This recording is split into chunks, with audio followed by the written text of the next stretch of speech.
So the best doctors in the world really only have to ask 2 questions. Are you as healthy as you want to be? Are you as healthy as you want to be? You ever sat down with your doctor and have them ask you that question? Just start right off. It's great to see you. Are you as healthy as you want to be? Can you imagine? Would you even know where to start with that answer? Yeah. That's how I start every patient interaction. Are you as healthy as you want to be? And the second question, what do you need to start doing to get there? What do you need to start doing to get there? What a fantastic place to start a relationship with a patient and a doctor. Or with a parent and a kid. Or with a spouse or a friend. See, we start with a totally different premise than what we teach in Bonfire.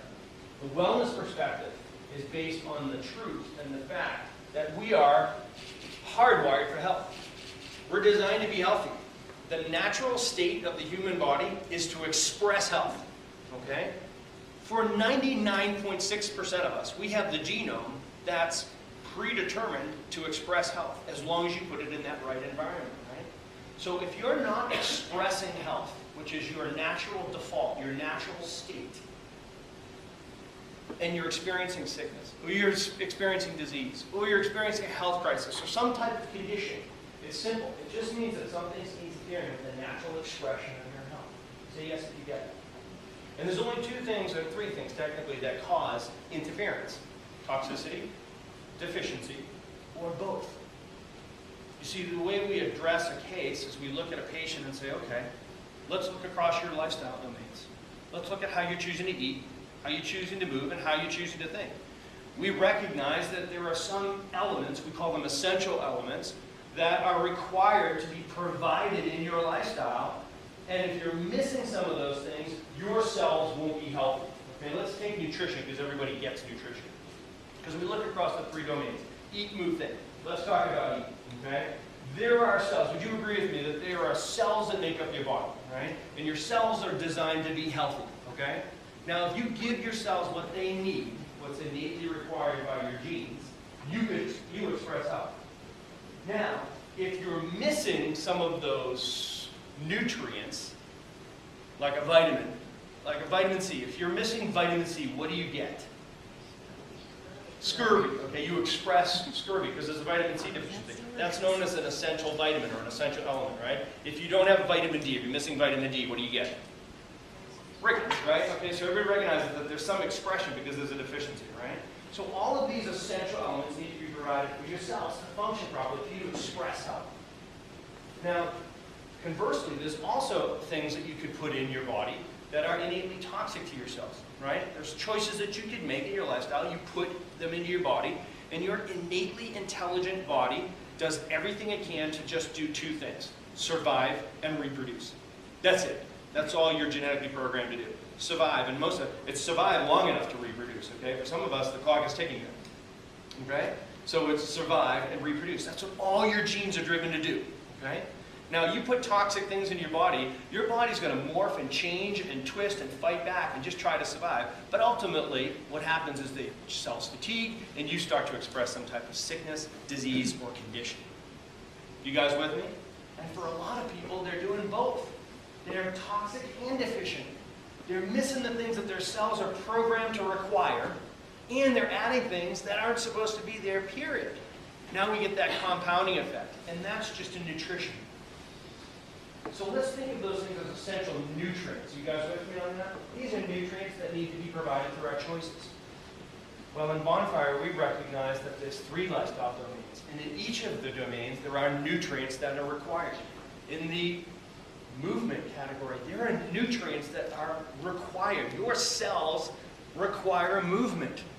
Your cells expect and require movement. You see, over 3,000 generations as our genome was being shaped, we were hunters and gatherers.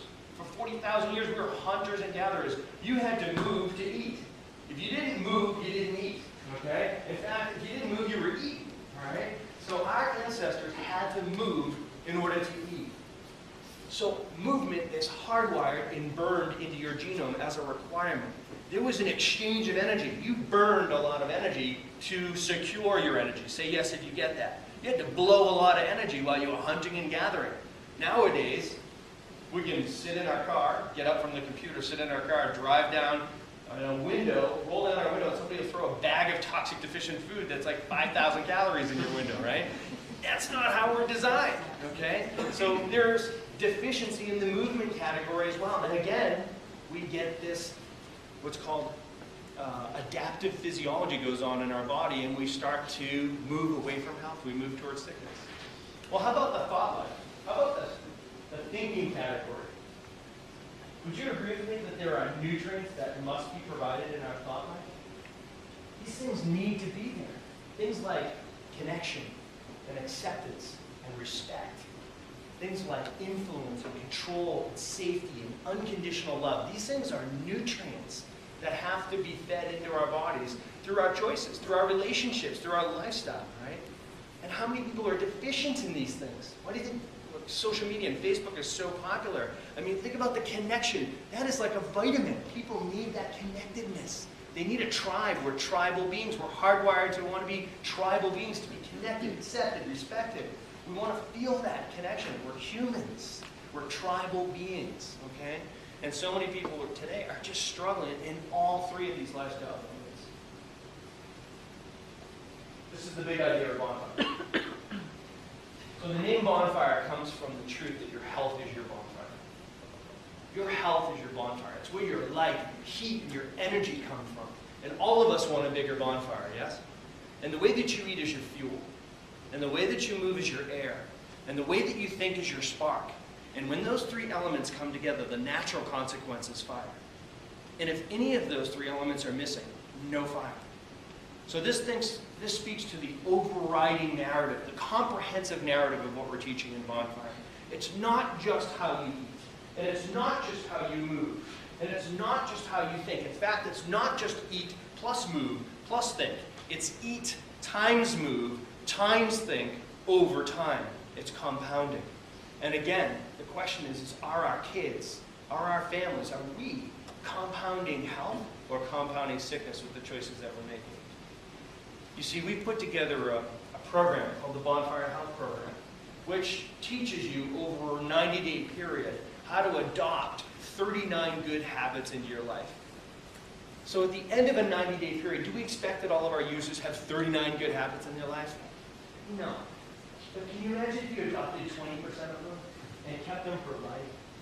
See, there are some premises that we teach upon in Bonfire, like addition. The focus is addition in wellness. It's not quitting this and stopping this. And how many people already fell off their New Year's resolution, right? And they usually start with, I'm no longer going to, I'm stopping, I'm quitting this. Don't do that. It doesn't work. It's not sustainable. Add the good stuff. This is the focus of everything that we're going to be bringing to campus. Just add the good things. Start with deficiency. For most people, the toxic choices that they make in their lives are because they're sensing the deficiencies that are missing in their cells in each domain. And they try to fill those gaps with other things that aren't supposed to be there. So we start with making sure that people live a sufficient life. And we list these essential elements, these good habits, these best practices, these vital behaviors, and we put them in a way that makes it easier for people to adopt them.